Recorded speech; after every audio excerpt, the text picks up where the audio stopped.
Powering on. Welcome to the Epic Experience. Alright, today we're checking out the Skout Epoch. This is a new gun that people have been waiting a couple years for as well. This is a pretty amazing gun. It's a lot of new technology to PCP. So in this video, I'm going to run through the basics of how to operate the Skout Epoch electronic PCP air rifle, and then we'll test the accuracy and the power. For more information on the Skout Epoch, shoot on over to pyramidairs.com. They're in stock now. There will be a link in the description if you want to grab one for yourself. So this is a fine PCP air rifle. It's going to cost you just about the same as the FX Impact M3, but from what I can see so far, it's definitely worth it. Everything associated with this gun, from the case to the service to the design to the fit and finish, is just top notch. Now, I haven't shot it yet in this point of the review. I'm going to do that a little later today. But just from handling it on the first day, cleaning it, going through the operation, the manual and stuff, I've never seen anything like this. And it's freaking badass. So they did everything right, I'm telling you that. If it shoots anything like it looks, which there's a lot of these in competition at the Pyramid Air Cup, so I'm guessing it's going to, boy, we've got a real winner right here. So we got a 25 caliber today. I'm going to do the usual. So real quick, here's some hardcore stats. These come in 177, 22, 25, 30, and 357. It looks like 1,100 feet per second in all calibers, and the 357 is going to be 988 feet per second. And you can turn these up and down. I don't think a gun could get any more adjustable. So you have a high pressure adjustment, a low pressure adjustment, and you can adjust the dwell time. We'll get into that in a little bit here. As well, this gun, you can basically depressurize it. So there's a lot about this PCP air rifle that's different than anything else out there, and very innovative. The other thing about the Epoch is that it's extremely powerful. The 25 caliber that we're looking at today delivers 90 foot-pounds of energy. It'll give you 118 foot-pounds in 30 caliber. It says my 25 caliber right here is going to give me 90 shots per fill. 357 will deliver 175 foot-pounds. 22 caliber, we're looking at 68 foot-pounds. And in 177, 23 foot-pounds. As well, all of those could be adjusted way down. In addition to the barrels that you'll receive with your kit for light and heavy ammo, there will be slug liners available and different barrels for different applications that are optional. The magazine capacity is different in all the calibers, so the 357 is going to hold 18 rounds. The 30 caliber is going to hold 22 rounds. The 25 caliber we're looking at today has a 25 round magazine. The 20 caliber is going to hold 30 rounds, and the 177 caliber is going to hold 36 rounds. It has dual adjustable regulators. It's got 3 pressure gauges on it, as well as a digital LED screen. Tool-free barrel change system, so you can quick change the barrel, no problem. Magnetic magazine lock. The magazine actually sucks itself into the gun because it's magnetic, and as well, the magazine cover is magnetic. The grip actually comes with 3 different grip sizes, so you can change that out. Height adjustable cheek piece. Butt pad goes up and down, and you can also adjust your length of pull, basically. It's got a long Picatinny optics rail on top. M-lock forearm, so you could add M-lock accessories, including a bipod. Includes an awesome case. Probably the most heavy-duty case I've ever seen. It has a full Allen wrench set and a full resale kit, and it was designed and made in the USA. Comes with 1 magazine, but they hold so many rounds, it's really all you need. But if you want to grab extra magazines, they are available at Pyramid Air. As I said, you can adjust the valve timing. It's got a digital safety, and the manometers show the pressure of the air cylinder, the pilot valve, and the valve pressure. And we'll get into that. Basically, the Epoch features state-of-the-art technology for superior accuracy and maximum performance. This is a side lever. It's got an integrated moderator, air stripper in the front, carbon fiber shroud, has a 500cc removable air cylinder. It has a 2-stage adjustable match trigger. It weighs 10 pounds. It's an excellent bench rest gun. Here's a look at the moderator, which comes apart with the air stripper inside. It's got this awesome full-length Picatinny rail, as well as an adjustable and removable cheek piece. And it was designed and made in the USA. All right, I know y'all want to see the accuracy, so I'm going to show you some 35-yard groups real fast, as well as some pellet speeds. Then, although these groups are good, it was shooting the 33.95 grain, which is the heaviest 25 caliber, at 908 feet per second. So while these groups are basically perfect, the guys at Skout told me I could get even tighter groups if I got my 33.95 grain going around 950, 960 feet per second. 40 yards away. Stretching it out a little bit today. So we're going to do that at 54 yards. But this is where you're going to do most of your velocity adjustment. So do your main tuning with this. Then I'm going to go ahead and go through this entire gun and tell you basically everything you need to know to operate the Skout Epoch. Then at the very end, we'll go ahead and do some long range shooting. All right, first up, we got a JTS Airguns dead center takedown airgun pellets, 25.39 grain. All right, I got 3 minutes to fire the shot. That was awesome. I don't know where it went. Oh, yeah, I do. Right up there. So now the same size JSB, 25.39 grain JSB. All right. Now we're going to go to 26.54, and these are the Hades. All right, now we're going to do the heavies, the 33.95 grain. 918, I think that's what people like to shoot these. All right, let's do one practice shot.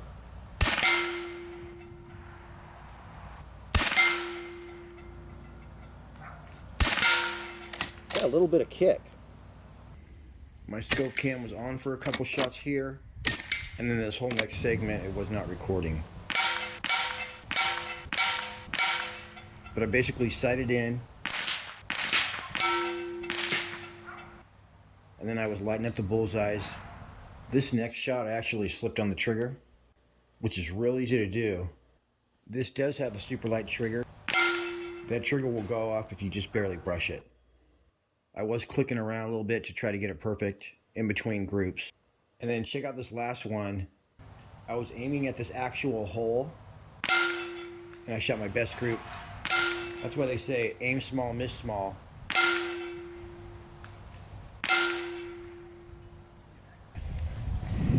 All right, we got some wind. I don't think we were recording, but I'm all sighted in now.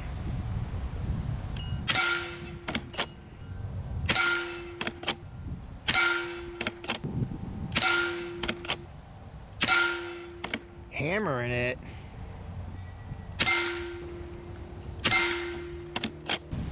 A bunch of wind just showed up.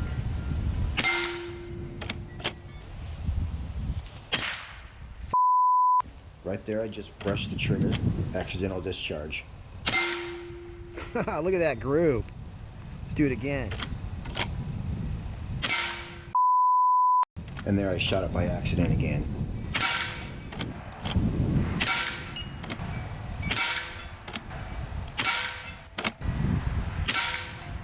Alright, you guys, I think we've seen enough. This thing's shooting like an FX boss. Seriously, let's down 2 clicks.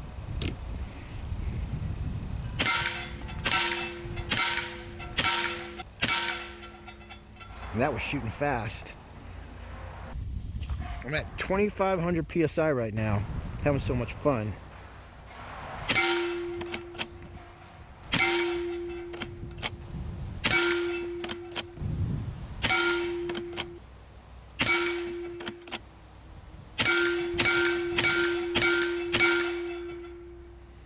Awesome accuracy, you guys. I'm loving it. 40 yards.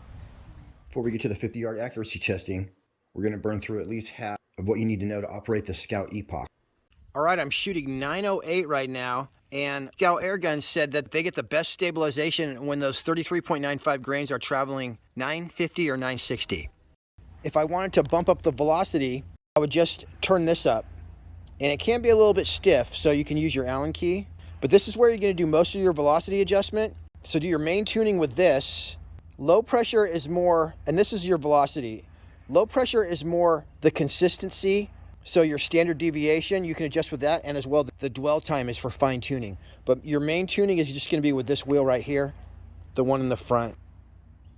The basics on the barrels is that it's going to come with a medium barrel installed, and then there's a plus and a minus barrel. The plus barrel is a little bit bigger. The minus barrel is a little bit smaller. You would use the minus barrel for lightweight ammo. Let's say in 22 caliber, the 13.34 or the 14.35s. You'd use the middle barrel for medium ammo, like the 15.89 grain, the 18 grain. And then you'd use the plus barrel for larger ammo. They do make heavier 25 caliber ammo. So if I was using, let's say 40 grain slugs, I'd put in my plus barrel. The markings on the barrel are going to be plus for plus, minus for minus, and the medium-sized barrel will just have nothing there. S is for short barrel, L is for long barrel. Mine came with 2 short barrels. And of course it has the caliber. So this is multi-caliber. You can change calibers. We'll go over basically how that works in a second. I did clean the barrel with ballistol. Got a little bit of junk out of there. But if you took the barrel off, you could clean it with a traditional cleaning rod from the back. In the grip, there's a little LDC screen. Below that, there's a teeny button. It doesn't really look like you can press it, but you can. So to turn it on, you're going to press that button and hold it for 3 seconds. When it comes on, it's going to say this. Powering on. Welcome to the Epic Experience. Firing mode. Match. Battery level 100%. So there's 2 states that this rifle can be in. That's a safe condition and a ready to fire condition. To be in the safe condition, and that's the only way you're going to be able to enter the menu, you need to have no magazine in the gun, the bolt handle in the rear position or open, and your electronics off. Powering off. Once those parameters are met, you can enter the menu by holding down the safety and the button on the grip, which is your on button. Hold both those buttons down at the same time for 3 seconds or more. Powering on. Main menu. And it will turn on and enter the menu. Firing mode. So you can see it says menu up there. So when I want to cycle through, I'm just pressing my safety button. Fire. Timer. 12. Breach sensor fault bypass. This is for the rare case that your breach sensor is basically what tells the computer that your breach is open, so it won't fire. Like if that fails at some point, you're in the middle of a match at the Olympics, then you can bypass that. Speaker volume. Auto shutdown. So my gun's going to shut off in 30 minutes. If I want to enter any of these menus, Voice select. then I would just press the grip button right here. So Setting. Bank 1. then I'll use the safety button to scroll through. Bank 2. Bank 3. Bank 3 is basically silent. Bank 1. Bank 1 is the girl. Bank 2. Bank 2 is a guy. So we're just going to select that. And it won't start talking in the guy's voice till we cycle it. Software version. Shot counter. The shot counter is how many times you've cycled the action since the last time you reset the shot counter or the last time you updated the software. Factory reset. This basically restores your out-of-the-box factory settings. So let's just say I was messing with the dwell time and maybe some other parameters within my menu, and then I couldn't remember, I would just hit that. Firing mode. So let's say I want to select something. I'm going to go. Setting. Match. Now I'm in the menu. I can scroll through the options. Limit. Match. Hunt. Hunt, I'm not sure. Among other things, it does make it stop talking. Limit. Hunt and limit both have the same safety thing, and I like match, so it just stays on. Or off, actually. So if I want to select that, I would just hit this once. Main menu. Firing mode. Now it's been selected, and it's done. So from there, you can just turn it off. Powering off. And then when I turn it back on, my new settings will take effect. Powering on.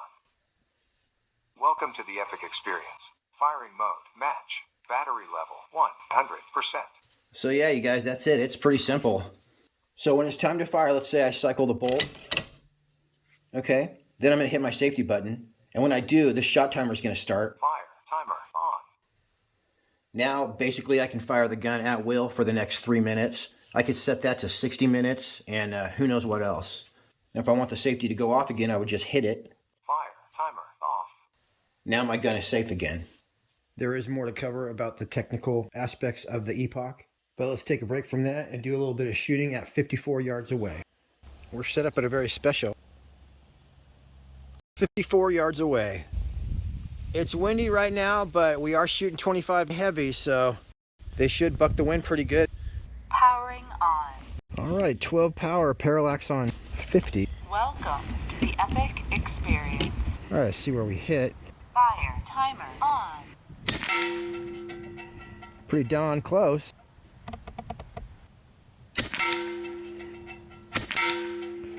Freaking nice, just seen that thing flying in there.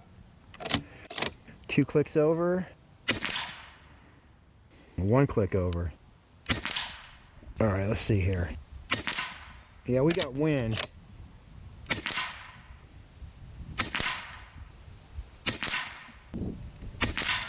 That is the direction that the wind is blowing, so that could totally be the wind. I'm just gonna click over though. That was already an awesome group for about 55 yards away. And then the gun sailed a 6 pellet through the hole all by itself. Oh, slipped on the trigger. Some fresh bullseyes over here.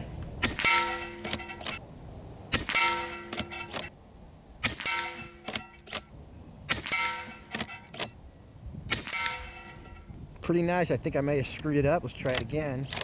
Let me just click over again. That was definitely me.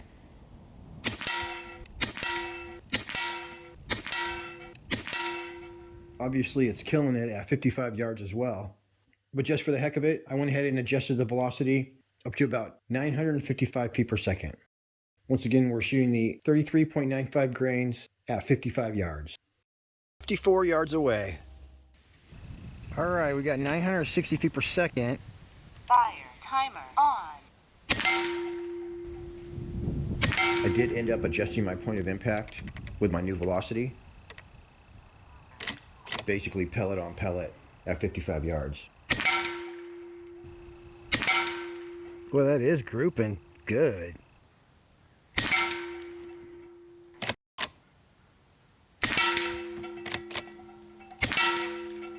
Boy, that is tight.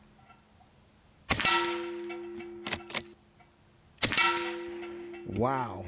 All right, let me do some groups right here.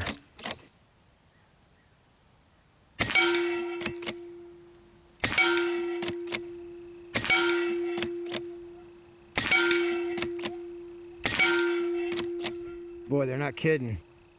That is a tight group right there.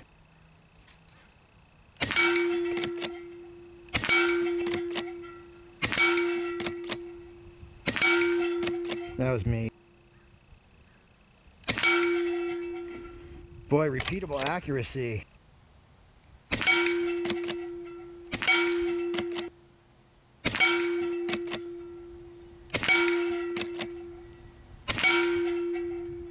Wow, that was the wind right there. So there's a few more features I want to show you about the Epoch, and then we'll get to the 90-yard shooting. The manual to the Skout Epoch may be the best manual that I've ever seen. The one that comes in your case is just a quick start guide. The best way to learn the Epoch is go through the PDF version of the manual on your computer or phone. So I'm going to skip the actual barrel change part because I don't want to take the barrel off. So your manual will tell you exactly how to do that. You're basically going to take your air stripper apart, and then the 2 things that hold your barrel in, and then this back here is just a little push button. You just push it like this, it's spring loaded. So when you push that in, it'll allow you to loosen the ratchet on the other side. So the down position is tight, the up position is loose. You'll just depress that tab on the other side and pop your ratchet up. And then there may be a few more steps. One thing though that seems complicated, but it's really not. It says that the orientation and the depth has to be perfect. But all you have to do is let the barrel stick out a little bit with the little lip right here being flush. That's all you got to do. And then the manual will tell you how to put your barrel in the right way. All right, to load the magazine, we're going to take the fancy part forward, smooth part back. The other thing that corresponds is this little indentation. See that right there? It goes right over that. So of course we pull the bolt back. Take this right here and just slide it right in. That'll end up at the top. Oh my gosh, that's magnetic. Oh, that's so cool. It slides in like by itself. It's beyond smooth. That is so cool. All right, well, I'm loving that. All right, to load the magazine, there's going to be a little notch right there. So you just use that and pop off the magnetic cover. This cover works for 25 and 22, but this is a 25 caliber magazine. So you're going to go ahead and twist it. I like to twist mine a couple times. Once you got that going on, called your stake pellet, you put it in there like that. And you just fill in the rest. Then once you got that filled in, boom, you're ready to rock and roll. And now here's a look at how to adjust the size of the grip, charge the gun, and change the battery. By the way, this fancy knob back here actually adjusts your length of pull. So when you turn it, your butt pad will actually come in and out. As well, the butt pad slides up and down with just a beautifully engineered system in there. Wow, it has like detents. And the finish on this is just so awesome. Here's a look at the inside of the butt pad. And the butt pad itself has these little roller things on it. It just works great. I do think the butt pad with the logo and everything is one of my favorite things about this gun. Okay, to charge the battery, you got to get this grip off. So there's actually a little tab right there. Just going to flick that off like that. The back strap comes off very nicely. And then I need to get a 4mm Allen key. There's one that came with the kit, but I just had one sitting here. Now, lithium-ion batteries, as you will learn in the next 5-10 years, they are awesome. So you're not going to have to do this very often. Now, these inserts are on both sides, and I believe there's ones that are a little bit wider. Then you put your back strap back in, you got a little bit wider grip. On the bottom of the grip, there'll be these two little tabs. You just pull those apart, and the rubberized grip should come off. There's a little tab that hooks in at the top, so you just have to work that out, and it comes right off. This is your battery lock right here. So to change your battery or swap one out, just pull that baby out. See, it's curved on one side. Fits right like that. So you pull that out, then you tip it like that, and it loosens it. Pulls right out. Look at that. To charge this bad boy, there will be a charging port under the grip. You just take your included USB Type-C charger, plug that baby in, and it actually charges pretty fast. Mine went from 20% to 100% in about 1 hour. There's two bolts that are holding on your grip. One is located under the back strap, and the other one is located right through this hole in the top of the trigger guard. And I like to actually do this straight up and down because you want to be really careful, but it's just going to lift right off. There's nothing holding it on. Let's get a closer look. In here is just pins and contacts, but you want to be really careful though, because you don't want to bend or screw those up right there, or any of that. And then in here, you got little pins and contacts in there too, so you don't want to screw that up. So that hole right there, there's stuff inside there too. That's going to slide right over that right there. So like I say, just be really, really careful. In normal day-to-day operation of the gun, you're never going to have to take your grip off. And the last technical thing I need to tell you is that your main air tank has an on-off valve. So it's recommended that you depressurize the gun when you're not using it. So to do that, you have a bleed valve on the side, that silver knob. So you would turn the air off from your tank. You can do this by hand sometimes. This is also a tool that you can use. Hit that bleed valve. And that's going to get most of the air out of your gun. But if you look on your low pressure gauge, there will still be enough air to fire a few shots. So you just fire a few shots off until that gauge is at 0, and then you're fully depressurized. Once again, the manual recommends that you store your gun depressurized. It's too bad I couldn't spend more than 1 week with this gun. We could definitely do some awesome trick shooting, but I am glad I was able to get in pretty much all the technical aspects of the Skout Epoch. Plus, you guys are going to love this almost 100-yard shooting. But like I said, I'm only sorry that I didn't have longer with this gun. Right here is some accuracy testing, as well as some smackdowns at a very special. There it is. You can barely see it. 89 yards away. We'll call it 90. Stretched way out here. Let me just give you guys a ride to the target. All right, I got my Skout out here. I decided I needed a golf cart to go back and forth to 100-yard testing. Makes it way easier. I can't peel out on the lawn though, sorry.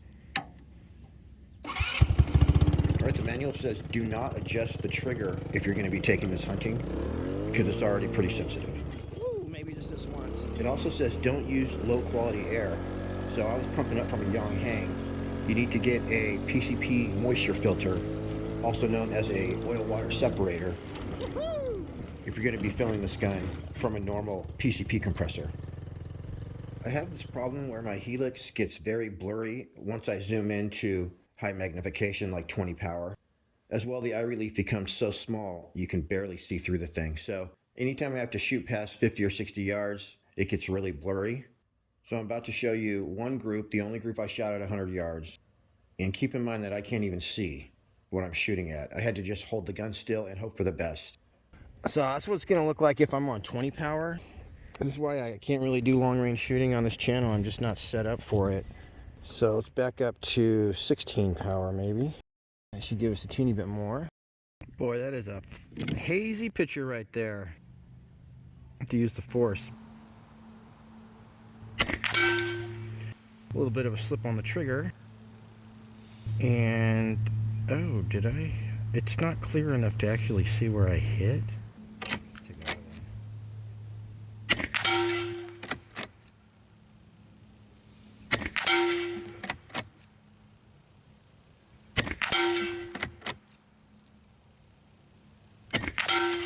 I can really not see anything. Guys, look at this group that I shot. I couldn't even see. I literally could not see. Holy crap. I'm guessing that's 5 shots, or maybe I only did 4, but holy crap, that's a 1-inch group. That's a MOA group.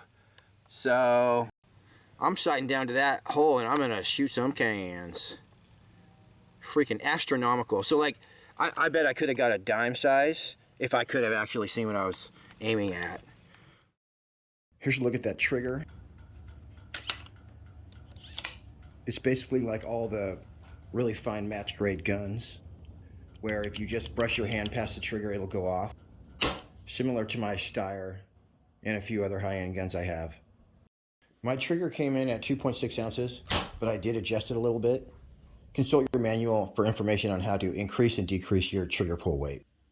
As far as being quiet, my 25 caliber slinging lots of power was backyard friendly thanks to their high-tech moderator. Fire timer on.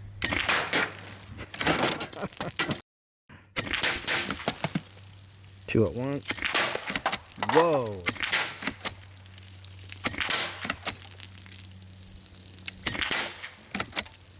Hit right in the front. Right in the back. Hard hitter right there, center mass. Took a second to get down there too. One shot sighting.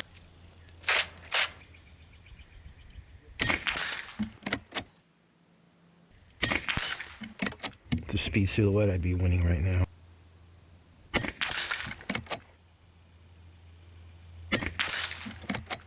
Lickety split. And again.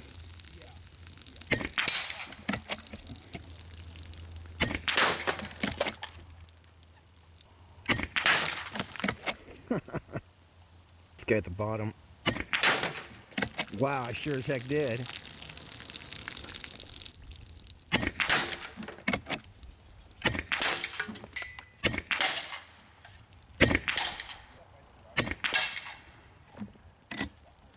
All right, we're gonna have to leave that guy alone. He's not going down.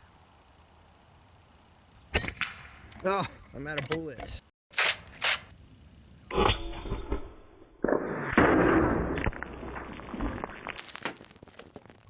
Fire timer off. In conclusion, like I said before, Skout did everything right. Super impressed with this gun. I got no complaints. I definitely think you'll be seeing this one in competition for years to come. Alrighty then. Till next week, happy shooting. We'll see you on the next one.